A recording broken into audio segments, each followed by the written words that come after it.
Hello, everyone. Welcome to Grid Live Wrap-Up. Joe Samaniego here along with Kobe Lambert from the podium finish, Tim Schneider. We have Joshua Burst, Casey Campbell, Brandon Crossland back for the first time in 2023. Welcome everyone to the show. Encourage everyone to comment with your opinions, questions, and take some time to invest in the Grid Network. You too can have your name on the board here, like calling the show, Mark, Robin, and our newest one, David. Thank you, everyone, for subscribing yesterday, tuning in, sharing your comments. It was a lot of fun yesterday as we discussed and previewed the Rolex 24 Hours at Daytona. Now it's time to recap it. We have a lot to talk about, from a thrilling close race in LMDh, a very exciting finish at LMP2, and a whole lot of action over the course of 24 hours. Kobe, this was one of the largest attended 24 hours, and I feel everyone that attended got a really good race that they got to enjoy. Yeah, I have to agree with you, Joe. I think the fans definitely got their money's worth, and I think it's only going to get bigger and better from here. And the 61st run of the Rolex 24 Daytona was an all-Acura affair, with Meyer Shank Racing going back-to-back in this great 24-hour endurance classic, 2 consecutive overall wins, and the 3rd overall victory for team owner Michael Shank. A great effort by the 4 MSR drivers, Tom Blomqvist, Colin Braun, Elio Castroneves, and Simon Pagenaud. Besides Meyer Shank, Acura has to be pleased with the debut of its ARX 06 LMDh prototype in IMSA's GTP category, with the number 60 winner, and the number 10 Wayne Taylor Racing with the Andretti Autosport car finishing second in an Acura 1-2 finish. Starting with you, Brandon, did Acura make a huge opening statement to its competitors in a strong IMSA GTP debut? They absolutely did, Kobe. I mean, just coming back from last year in the DPI class, coming to 2023 with a brand new GTP prototype, brand new technology, half spaceship, half race car. And for this Meyer Shank team, who's sometimes been considered not one of the, not really one of the serious teams, and then they've really proven themselves, especially over the last decade. And to come out here and go not only back to the Rolex 24 and win back-to-back with for Meyer Shank, that's very impressive. And also for the Spider-Man Elio Castroneves to go back-to-back as well. We'll talk about that a little bit later, but that's a huge statement there for Acura, and it also took a lot of people by surprise. And you'd look back at the beginning of all this talk, and then going into the Rolex, everyone was thinking that Porsche was going to be the fan favorite, and it just, everything was flipped on its head as far as us being concerned about reliability and all these other factors that we thought were going to be a problem. It just ended up being the same winner from last year in the DPI class. So a lot of unpredictability, but then some things don't change. Some things don't change. The more they stay the same. It is, they just picked off right where they left off last year. It was like Petit Le Mans decided to repeat itself. I mean, you have the 60 and the 10 going for the win, and as usual, the Cadillacs decided to the 01 and the 02, the same 2 drivers that were in the cars last year, the ones that took out each other, decided to they couldn't catch them. It was just very eerie to see. But the 60 got it in there, and just to have the 10 be on the lead lap, because he was a lap down late coming into, I think, just under an hour in the race. So to see the 10 come back and finish second, that's got to be that's quite impressive. But again, the 60 team does it again. Yeah, Casey, that was quite impressive, because I remember when I woke up this morning at 9 a.m. after a wonderful 5-hour nap, the number 10 was actually 2 laps down, so they had to get 2 laps back into finish on the lead lap, second overall. That's quite impressive for Wayne Taylor Racing with Andretti Autosport and with Meyer Shank Racing. Got to tip your hats to them. All 4 of their drivers exceptionally well. And there's an hour, Simon Pagenaud put in a great stint. Elio Castroneves did a great job. Colin Braun makes some really daring moves in traffic, very, very aggressive and very quick. And Tom Blomqvist, wow, he is on an entirely different level right now. There's nobody right now who can really match what Tom Blomqvist is doing. Just super, super impressive performance. Meyer Shank Racing has four great drivers in his lineup, and they didn't have any major reliability issues they thought was going to happen. Acura had a flawless race, and they certainly have to be very DP era in such a strong way. And while Meyer Shank Racing scored back-to-back Rolex 24 victories, one of his drivers won his third in a row, and that's Elio Castroneves. He won two Rolex 24s with MSR, but he was a part of the winning race and driver lineup that won overall in 2021 when he shared the car with Ricky Taylor, Felipe Albuquerque, and Alexander Rossi. Today's win moves Castroneves into a large tie for third place in most overall wins in Rolex 24 history, and he joins the likes of Derek Bell, Juan Pablo Montoya, Andy Wallace, Joel Barbosa, and more. With 4 Indy 500s and 3 Rolex 24s, is Castroneves putting together one of the most impressive racing careers in motorsports? I think so. Yeah. I mean, he is. I mean, he is Spider-Man. I mean, 4 Indy 500s, 3 Rolex 24s, an IMSA championship. I mean, there's nothing else to say, but yeah. I mean, yeah. Yeah, age is not. Age is just a number here with Elio Castroneves. Before we get into talk with him, my wife and I did do some math here before we got on the show. The Meyer Shank Racing team put out 32 laps per hour, 112 miles per hour, their average speed throughout the entire event, and that's just some things we put together there. But anyway, yes, absolutely, 4 Indy 500s. Now 3 Rolex watches. I hope he wears all 3 of those come May and is ready to join the club that's never been made yet, the one reserved for 5 Indy 500 wins.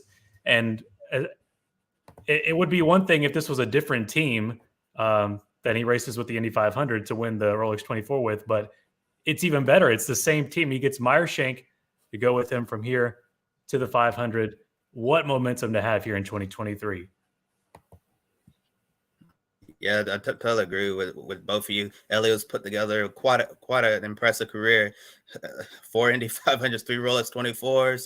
The only thing that's really missing from his resume is an overall victory in the 24-hour Le Mans. And after this year, we'll see if Acura will go to Le Mans. I have a feeling that they will, but that's something that they haven't announced yet. So an overall victory at Le Mans and probably an IndyCar championship is really the only thing that Elio's missing at this point.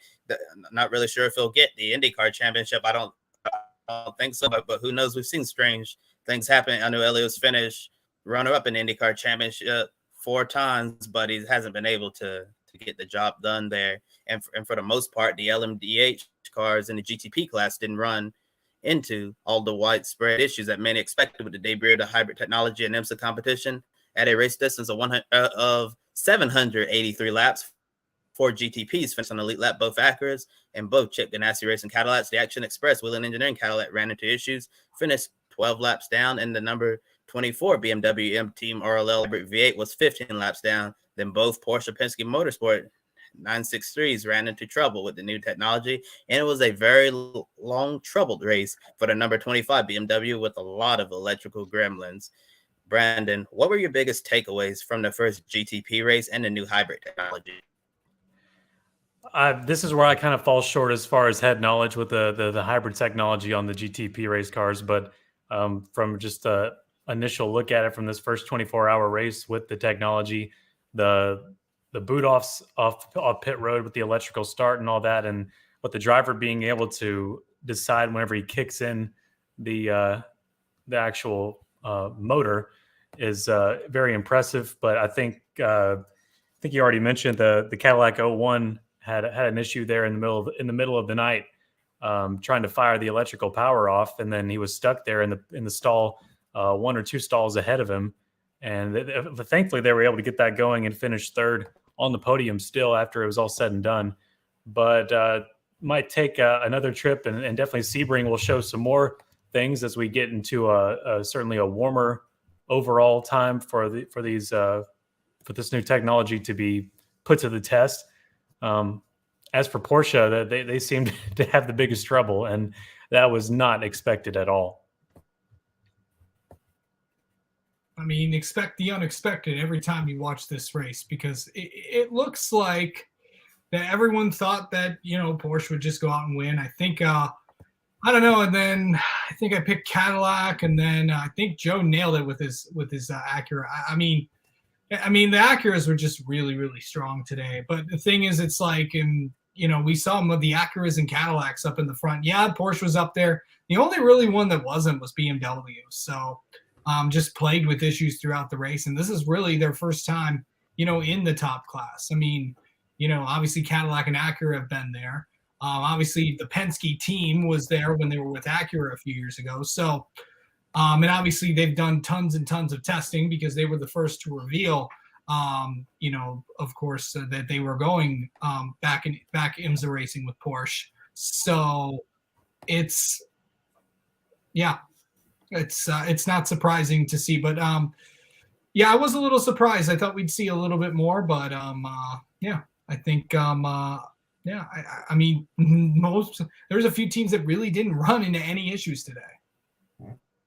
Yeah, for sure. And I think this race went as well as it possibly could have for IMSA. We did see a lot of great battles throughout 24 hours. I was really surprised to see both the Penske Porsches run into issues, but I'm sure that's something that they'll sort out before we get to the Mobile One's 12 hours of Sebring. And well, actually, when you think about Sebring, that's typically where teams run into trouble. So they might, all the data they collected is certainly going to be helpful for its World Endurance Championship program. And I thought the hybrid technology, it was quite unique to me. I know it's something that many people are used to over in the World Endurance Championship, but everyone here in America is something that we're not really used to seeing a lot. I thought was so cool here in the car, hybrid power for exits, and then switching over to the engine. That was a really, really unique concept. I'm looking forward to learning more about the hybrid technology as the season goes on. And now let's talk about that exciting finish that has racing fans all over the world jumping with joy after 24 hours of racing. The battle in LMP2 came down to the final lap, coming to the checkered flag in tri-oval. In the final hour, the class leader number 35 TDS Racing Orco 7 Gibson spun, entering the infield section, opening up the door for CrowdStrike Racing and Proton competition. Exiting the Le Mans chicane through NASCAR 3 and 4, Proton's James Allen got in the draft of CrowdStrike's Ben Hanley, sucked up to his rear bumper and pulled up to the outside in the tri-oval to barely get by Hanley in LMP2 in a dramatic photo finish. Margin of victory was 0.016. In these endurance races, it's not over until it's over. This victory is huge for Proton, who ordered this LMP2 car to get some prototype experience before their customer Porsche 963 LMDh arrives later this year. Shared Allen's victory are co-drivers Jimmy Bruni, the Porsche factory driver, Francesco Pizzi, and Fred Pordade. Casey, how impressive was this winning move? It was impressive. He timed it perfectly. They came through the Le Mans chicane and got a run on him, and boom, he got it. So, I mean, here's the thing. The most craziest class today was LMP2. Of course, you have the Tower Motorsports team, with their early problems, and then you had the 11. You thought they were going to win, and then they had issues. Stephen Thomas crashed the car, so the TDS team had issues. The 35 TDS team spun out late, and then I think the favor coming in was the 52 PR1 Matheson team with Ben Keating and all that. I mean, they were the favorite. I mean, they were really the favorite because they were on the pole. So it just shows you the 24 hours of day, the Rolex 24. It is a 24-hour race, and you have to be there for all 24 hours. I thought, the 04 led with, I think, 2 hours left to go. And then, we saw the 88 up there. We saw the 55 up there for a little bit. But James Allen, to his credit, pulled off the move and got it done. And, should be fun. Congrats to the Proton team. Yeah, Casey, you're right. You're exactly right there. You couldn't have asked for a better LMP2 class this year. And it really gave us a thrill to the finish, quite literally. That was just spectacular work there. All night long, we really thought it was PR1 Matthias and Motorsports and Ben Keating and company there. And that what I think is probably one of the best liveries in the entire field, bar none, with that purple and pink and orange and whatnot. It's just such a pretty car, and it's a mainstay already here in the IMSA WeatherTech series. But yeah, congratulations there to the first place there in LMP2 to Proton. Hate it there for Ben Hanley, though, that you give it all you got. And that's it's one thing to go that close of a margin in a short sprint race or something like that, but I've never personally seen live a margin that close in a 24-hour competition. That was absolutely fantastic. And IMSA got their money's worth. The record crowd there got their money's worth at Daytona. And but I hate it there for the second place crowd strike folks. And but they have nothing to hang their head about. They made it to the end. And also big shout out there to Tower Motorsports and that number 8 crew for finishing top 5 after a dreadful beginning at the 24 hours. Yeah, definitely a great show of perseverance. Yeah, typically early in endurance race, when you run into issues, fall multiple laps down, a lot of people get discouraged and they're like, it's over. Like, there's nothing more we can do here. But although Tower weren't able to contend for the win in LMP2, it's really nice to see them persevere throughout 24 hours and still end up getting a decent class result. And who knows, if they hadn't run into the issues on the opening lap with John Ferrano, maybe Tower Motorsports could have been in contention for the win in LMP2. But overall, I thought that was a really, really impressive finish. Kudos to James Allen for using the draft there and pulling off a perfect slingshot to get alongside Ben Hanley, then met the line. And I also agree, Brandon, it certainly has to be disappointing for CrowdStrike, to come just so close to winning and unfortunately not get those Rolex watches. Yeah, but it's going to Proton. So once again, congrats to Alan, Bruni, for that, and Peasy for getting the job done. And meanwhile, the race in LMP3 was a race of attrition with many cars running into trouble. Some of the favorites entering the race, Andretti Autosport and Riley Motorsports, fell out of contention. A few LMP3s had issues with the motor. The number 17 AWA car survived the race of attrition, winning by a total of 12 laps. Nico Verone, Wayne Boyd, Anthony Mantella, and Thomas Merrill were the winning drivers. Casey, do you think the high attrition rate in LMP3 is due to the category's limited experience running in a race this long? I mean, the class has only been around for like 3 years, and remember, this is as slow as their horsepower decreases from 450 compared to the LMP2, as Calvin Fish told you yesterday in our pre-show. But this is it's obviously, the 74 had engine issues. The 43 caught fire. Something got into the engine, from what I was told by actually Daniel Frost was behind the wheel of that thing. Andretti had issues. The 87 crashed in the latter part, and that really kind of set things going here in this final hour. So it was good. And then the 33, who I thought was going to win after everyone had issues, it turns out they had issues in there, and the 17 was the one that survived, and they're all going to get watches on their wrists.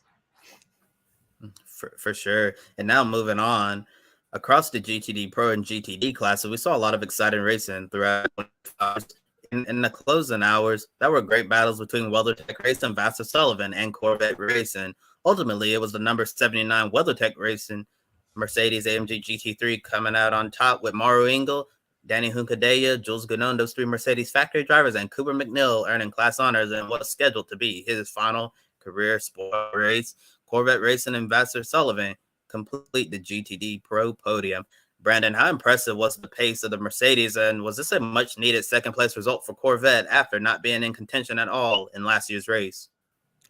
Honestly, Kobe, I have a lot more to say about Corvette there than the WeatherTech Racing Mercedes, that was my hours that I went to sleep, and when I woke up, they were in the lead. So not much recollection there for the Mercedes, but congratulations to that team there at WeatherTech Racing. The Corvette, though, had such a great outing this time. Again, it's been such a breath of fresh air for the Corvette faithful, especially since last year's learning curve with the C8, and then having to get out of GT Le Mans, which I believe was where Corvette belongs in the front engine, and changing to this rear engine after the C7. It's really put a damper on things for the Corvette, but they persevered. They debuted the GT3, of course, that's going to be arriving soon. But as for today, the tire last night, I think Jordan Taylor was in the car, and it was going so well, and right rear went out and he had to just just carry that thing gently across the around and back to the pit lane. They got it taken care of, and then he went out. And there was another rattling. There was like problems with the fender or something. So he'd come back in. I think they had to replace a full caliper on the right rear. I mean, the right rear, and so that really put a damper on them. They were on the lead lap until then, and that put them like 2 or 3 laps down. And then before you know it, they get through the night and somehow end up still on the podium, second place. Great night for them, and also for Vassar Sullivan completing that GTD Pro podium. Yeah, definitely. Corvettes had to overcome some adversity during the nighttime hours to get back to this point, and that was quite a battle at the end there between those three manufacturers, Mercedes, Corvette, and Alex. Is really good racing that we saw, and I think that this was a really good runner-up finish for Corvette. And you brought up the point, Brandon, them learning the C8R. The C8R is actually not new, but what's new about it is that it was modified to, against the GT3 cars in the GT Pro category, using the ABS and all of that. That's all new with the Corvette. So last year was like a really big testing session for them. We didn't see Corvette up front and winning races like we're used to seeing. And in 2022 was basically a year of Corvette racing standards. But at this year's Rolex 24, they were right in the thick of it. And if I'm Corvette, I'm really, really excited for this year's IMSA season, because I think we'll see the Corvette racing that we're used to in 2023 if this result of what's to come. And as far as the Mercedes, I thought Mercedes in both classes were really, really strong. They flexed their muscles in qualifying, flexed their muscles throughout the race, and WeatherTech Racing ended up getting it done in GTD Pro. However, in GTD, it came down to a pattern from the harder racing and Magnus Racing. In the end, the number 27 Aston Martin came out on top with Roman DeAngelis, Marco Sorensen, Darren Turner, and Ian James. Aston Martin prevented Mercedes from sweeping both GTD classes. Team Korthoff and Winwood Racing looked very strong for much of the both ran into issues that derailed their hopes of earning a Rolex watch. Casey, does the GTD class victory give Roman DeAngelis a good launch to defend his GTD title? And were you surprised that Mercedes couldn't pull off the GTD win? Yeah, I mean, we saw the 32 had their issues in there, but this is the biggest class of them all. And, Aston Martin, of course, they won the championship, or Aston Martin, I should say. They won the championship last year with Roman DeAngelis. So it's not surprising. It's not surprising to see him win it. But the heart of racing was up there all day long. But, the 44 that I thought they were going to really challenge the Magnus Racing team, but this is their best performance that they've had in a while, for sure. So yeah, and about shout out to the McLaren 70 team. They got a penalty late and really was able to get to the third place finish. So yeah, for sure, great rally there about a number 70 Inception Racing. McLaren. And yesterday on Grid Live pre-race, we mentioned Porsche wasn't happy about their GT balance of performance BOP for the race, and some wonder if they were sandbagging. Then they expected to see the Porsche show up and be competitive during the race. However, after 24 hours, it's safe to say that the Porsche 911 GT3Rs were not sandbagging, because they struggled for outright pace all race long. The Porsche couldn't match the other manufacturers, and they got their doors blown off Speedway. It's remarkable that the defending GTD Pro champions, South Motorsports, were able to finish 5th in GTD Pro and only 1 lap down, despite being a huge disadvantage. How frustrating is it for Porsche to be fighting for the win last year, to essentially run in a class by themselves with other Porsches struggling? And do you expect them to have more pace at Sebring? Yeah, it's funny, the parity of this sport, especially looking at last year when we looked at last year, and Corvette's the one that was people thought was sandbagging, and then we get to this year, it's Porsche having that very same problem, and they get out there and just absolutely destroyed by the field. And so, do I think they're going to have more pace at Sebring? That is yet to be seen. Really, they're going to need to look over a lot of things here, and that's just the woes with the new car. And I'll hand it over to Casey. it's a process. They're gonna have speed. They're gonna get it together. It's a new program. They're still trying to figure things out. I think the team that I'm most concerned with is BMW because just across the board, all the classes, BMW was not fast today. So definitely it'll be interesting to see what happens there, and be definitely interesting to see what happens in next year's Rolex 24 because Lamborghini joins the top class in next year's race. So that'll be good. Ford will be back as well. There could be some other manufacturers. I heard Maserati might be coming. Yeah, Casey, next year's Rolex 24, already looking forward to it. You mentioned Lamborghini going to be racing the GTP class, and who knows, we might see Ferrari in the GTP new prototype this year in the World Endurance Championship, and overall, IMSA is home to so many manufacturers. So many of those manufacturers want to be in IMSA because IMSA racing, as we know, some of the best racing that there is on the planet, and really excited for not just the future of IMSA, but sport racing in general. Very exciting period for sports car racing. IMSA, and of course, we'll be here all year long, not only following IMSA, but a bunch of endurance car racing with the Grid Endurance Performance Index. Of course, the Rolex 24 is part of the EPI. All year long, we'll be following some of the greatest races. And of course, last year, Raffaele Maricello took the top honors. This year, we're going to be tracking with the next race, the 12 Hours of Bathurst for the Grid EPI. Every Wednesday, our colleague, Matt White, will be on the air on Grid Tonight with Joshua and Kobe to preview and recap the races. And of course, the first race weekend for the Grid EPI, the first ranking, will be in April around the same time as the Grid ranking. Thank you, Joe. Of course, IMSA is part of the EPI, which means so far the only series in the Grid ranking that has started their season is the ABB Formula E World Championship. The Diriyah E-Prix was the first doubleheader weekend of the Formula E season, and we may have two drivers who are setting up a duel for the championship this year. Jake Dennis dominated Mexico a couple of weekends ago, and Pascal Wehrlein took second place in that race. This weekend, the roles were reversed. Dennis took second place twice behind Wehrlein, who won both races, sweeping the weekend. Wehrlein came from 9th on the grid, while Dennis came from 11th in race 1 to claim the top 2 spots. So we'll bring both Joe and Joshua Birch back in here now. And Josh, I'll start with you. Do you anticipate a duel between these two for the championship this year, or is it too early to call? And do you think the field might catch Wehrlein and Dennis?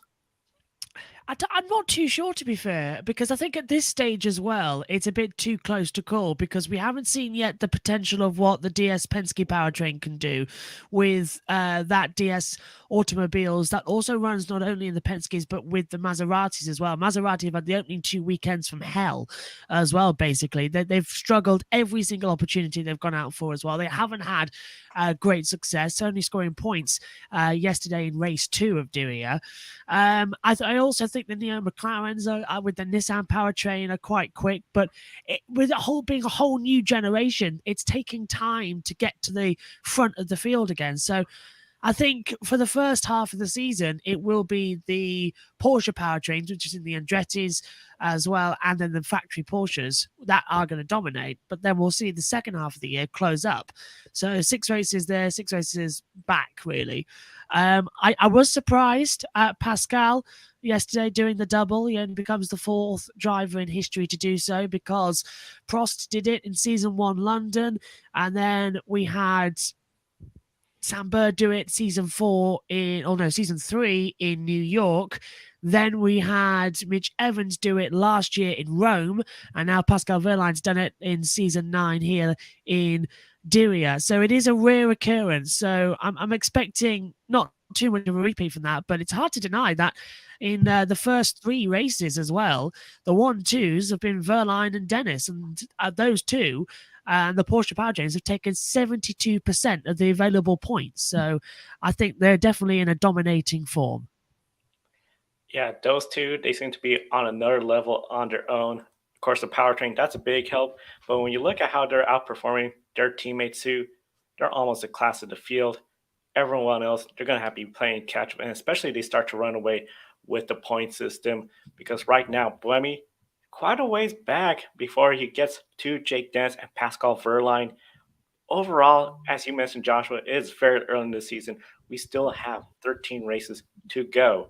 Anything can happen in Formula E. We know this is notorious for being very competitive. So some of the teams that have had bad luck, like Maserati, Eduardo Montoya, I see them potentially still contending. They got points finally. You got other drivers there that are hungry to get points.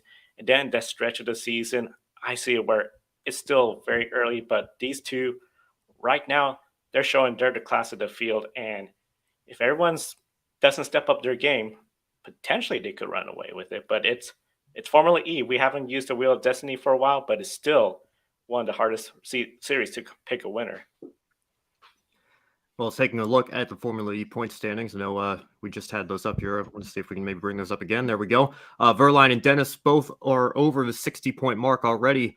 Double the advantage to Sebastian Buemi down in third at 31 points, followed by Sam Bird, Rene Rast, and Jake Hughes. I believe, I think Rast and Hughes might be switcher. I think it's actually Hughes on 27, Rast on 26. But both McLarens, regardless, in the top 6 in points, so a good start to the year for them. Now, 16 drivers out of a 23 to start at least one race this year are on the board having scored points. The drivers who still have yet to score a point are Gunther, Nato, Roland, Mueller, Seti Camera, Vanderlinde, and Robin Freins. 4 of those drivers have a teammate that has scored points already. So, Joe, I'll start with you on this one. At this stage, you look at some of these drivers. Obviously, Freins is injured right now. How much pressure starts to build now 3 races in, especially if you have a teammate who's already finished up in the points at least once this season? It really starts to, I think, build up if we get to that 4th or 5th, because at that point, we're starting to get to the point of the season where if your teammate's still consistently scoring points, then here comes the question, what's going on? Because even though we've had 3 races, still it's just been 2 weekends. We saw that first weekend in Mexico, how Sam Bird, that team did not look great at all. In fact, it was during Joshua's watch along, Mark had said there that that team just seemed to be unprepared. They come to Diriyah, they looked much better. He was up there fine, got a podium, a 4th place finish, big turnaround. So overall, I think it's still a little bit on the early side. But as a driver, though, it can't feel good knowing that you got a big goose egg when it comes to the points and you have a teammate that has more points. So the pressure is probably starting within the driver, but not so much the team. But if we get to the next race weekend, which will be the 3rd race weekend, and you're still at 0 and your teammate's scoring points, that's when I think people are going to start wondering, okay, what's going on?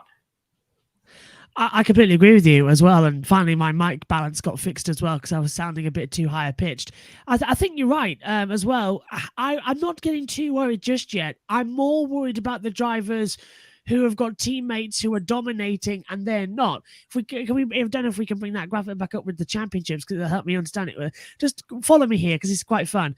Pascal Wehrlein, a factory Porsche driver. He's on 68 World Championship points. Look at Andre Lotterer, his teammate. Here he is, look, on 14 points as well. Jake Dennis in the Avalanche Andretti, 62 points to his name. His teammate way down the field as well. Not scoring enough points with Lucas Di Grassi down here. Not Lucas Di Grassi. I forgot who his teammate is now, actually, for Jake Dennis. I've barely been talking about it that much as well. Porsche was Andretti, so he's the other Andretti lot. Anyway, Jake Dennis is there, so he's alongside him on the grid, looking through quickly. This is embarrassing. I've forgotten who it is. It's completely gone out of my mind. Anyway, moving on, my point being as well is the fact that they're losing out on time. Stoffel Van Dorn, he had his only point score finish in Diriyah after having no points in the opening 2 races as well. Whereas Vern has been struggling with the car, but going really well. What's happening there? Dan Ticktum, he's someone who's got to worry in the Neo. The Neo is actually really competitive this weekend out of absolutely nowhere. So he was 4th on the grid in Mexico, then he was 3rd on the grid in Diriyah. He should have really had the opportunity to finish on the podium, maybe even sneak a win. The car was competitive. He was top in both the practice session for race 2 and the practice session for race 3 of the season. So he's got the pace, but his driving is still erratic, like we saw when he was in Formula 2.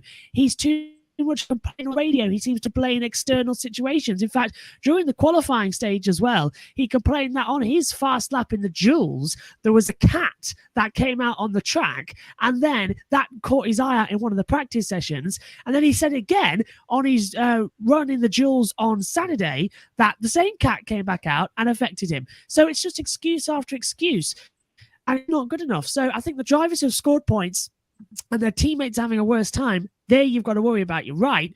But the high-end teams that are fighting for the championships need all hands on deck because this is such a close championship now. Formula E has been, as we said, we had to use the wheel of destiny to work out what was going to happen because we were having so many different drivers winning. Now that there's starting to become a breakaway with different teams having different powertrains as well, we've really got to have all hands on deck and the teams have got to be working as one. If they're not, they'll get replaced very easily because we saw Robin Frijns has broken his wrist, but Kelvin van der Linde came in, had a total of 60 minutes of practice before having to do qualifying, then the race, and he did brilliantly. Honestly, never driven a single-seater before, had less than 60 minutes of time on the track in the car, and was belting in the times. Trust me, he's going to be in the car for at least another 3 races as well.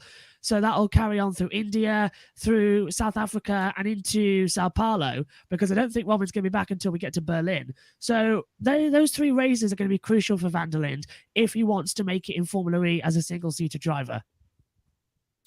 I think Lauderer was the name you were looking for there, Josh, right? That's teammate. it. Yeah.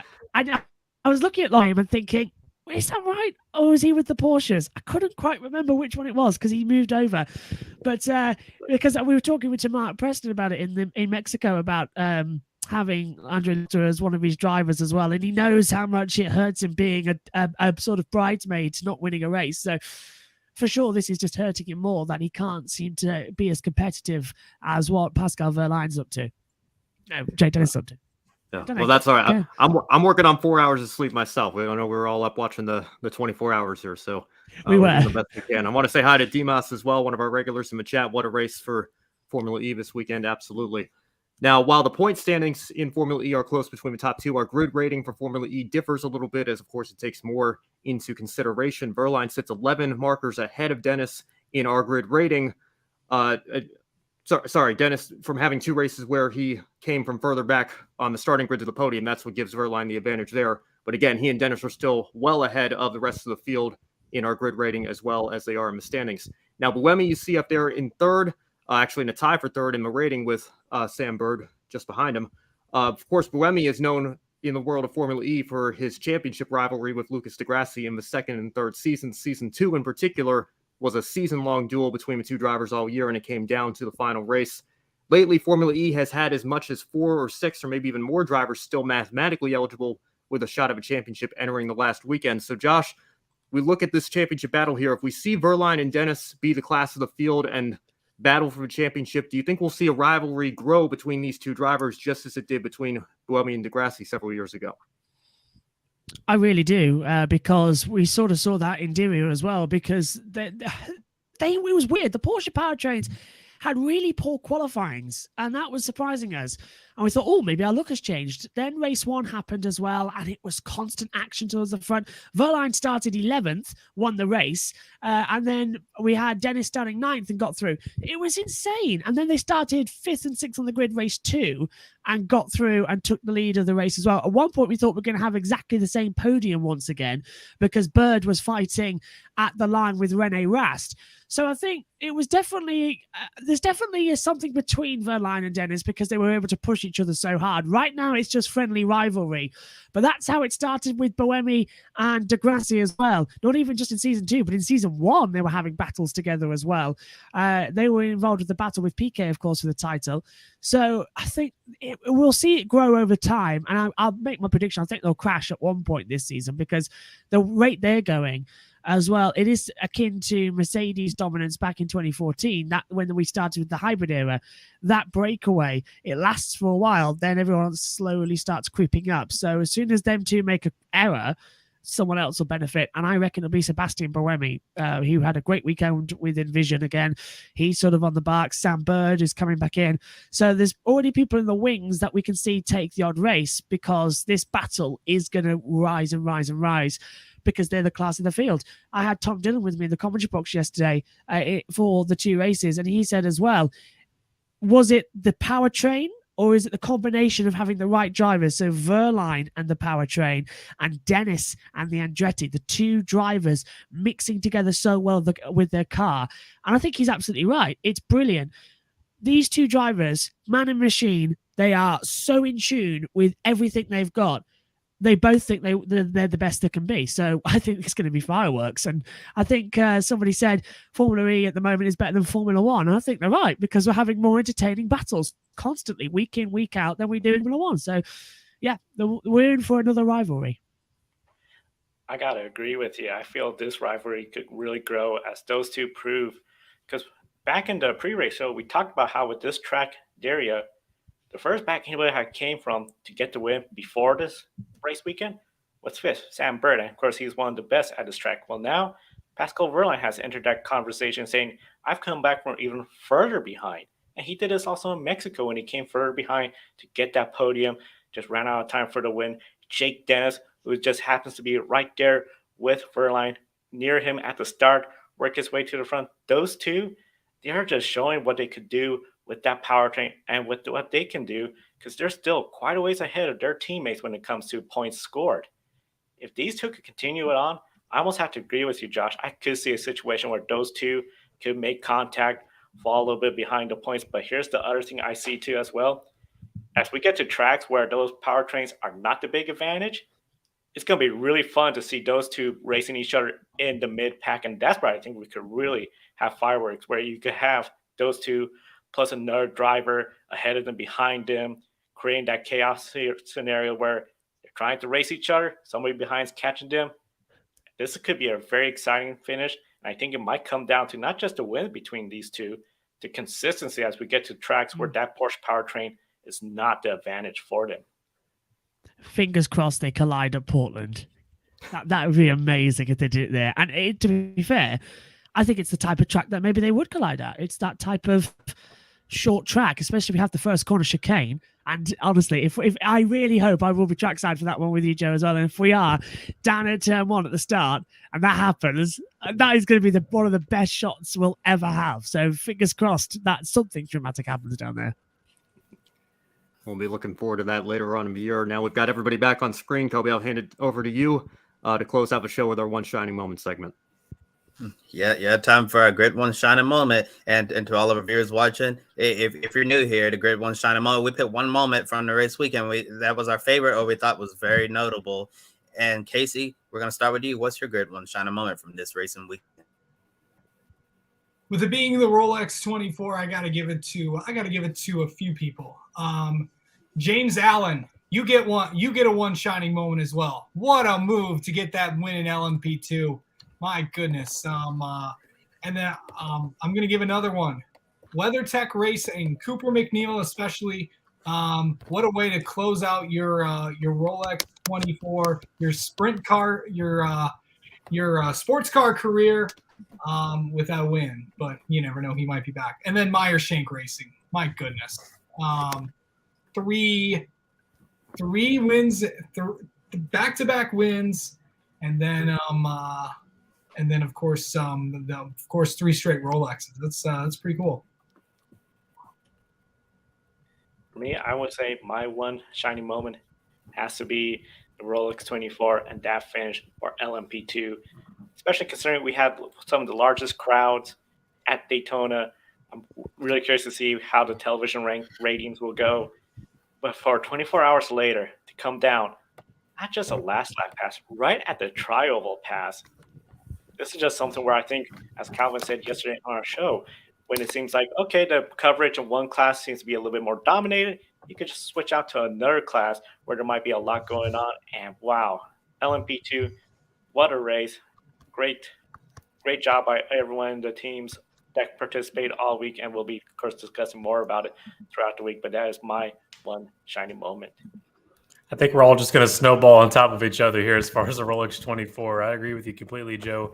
That's the greatest finish you could have had in LMP2 for that size crowd that we had at Daytona. And really curious to see from either the Sternbaum or whoever we get the ratings from these days. Also, another big shout out to Tower Motorsports for persevering there from the get-go all the way to the end, not giving up and making it all the way to the end, finishing fifth in LMP2.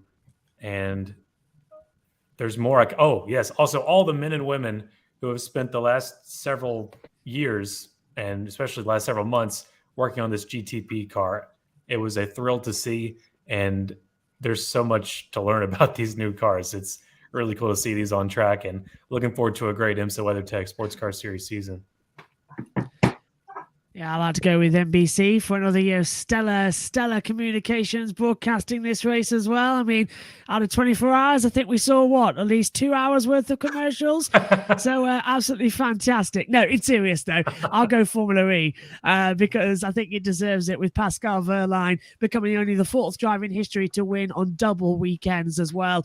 Prost, along with Bird, and then we had Evans, and now we've had Wehrlein as well. It's a very tricky thing to do, so thumbs up to me. That was impressive. And Dismas asks as well, when is the Formula E Hyderabad E-Prix in India?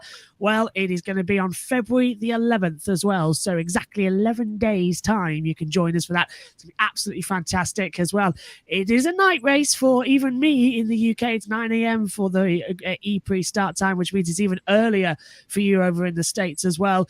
And I know that CBS has been going the NBC route recently, and as soon as you had an overtake for the lead over there, you cut to commercials. So as many people have done as well, my watch along seems to be the place to be, which has been booming this season with views as well as the Grid Network has, especially yesterday's pre-show for the Rolex 24. So just stick with us. We've got you covered. It's all good. All right, well, Josh, I wasn't going to go there, but since you said a few words about that, I guess I was about to say we're all going to chime in. First. Yeah, I mean, NBC, I got to say, I'm a little bit disappointed. I think the coverage has, as a whole, been pretty good ever since they took over IMSA. I love the IMSA theme music, by the way. I think that's the best motorsports theme music NBC has.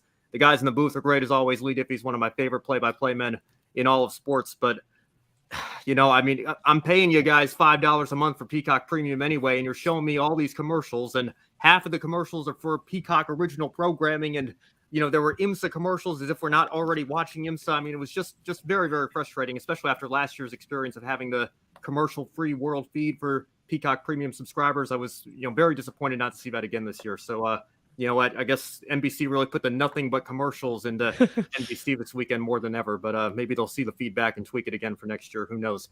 But as for the one shining moment, sorry, what was that? Which is worse, Fox Sports NASCAR coverage on NBC's IMSA coverage? You're Josh. Excited to see the other network come back, and then by the end of the season, you're tired enough that you can't wait to see the other one come back, and it's just an endless cycle that continues to repeat itself. But we'll see. I'm excited to see Fox come back again. I might be regretting my excitement as we get halfway through a truck race at Daytona. We'll see. I'll let you know in a few weeks. But also, by the way, I didn't even get the feed on my channel here in Detroit, so I don't know what my station is doing. Yeah. So I mean, I do have Peacock, so thanks for that. But again, what are we doing here? We're paying $5 a month for this. If this repeats itself at Sebring, I don't even know what I'm gonna do. Guys, move to the UK. We get the IMSA stream free, and we get if you have a Sky package as well, you're getting sports channels literally thrown at you this year. We've got Discovery Plus, which means we get to watch all the data and onboard channels for WEC. It's unbelievable. Guys, I'd rather them up my subscription price to $7 a month to get that commercial-free feedback next year. So I mean, to have to deal with that this year was very, very frustrating. But enough of that. I want to get to my one shining moment here, since that's the actual segment we're supposed to be doing right now. And I'm just going to echo what everybody else said. Again, I'm more of a casual IMSA viewer. Of course, I always watch this race, always watch Sebring, always watch Petit Le Mans.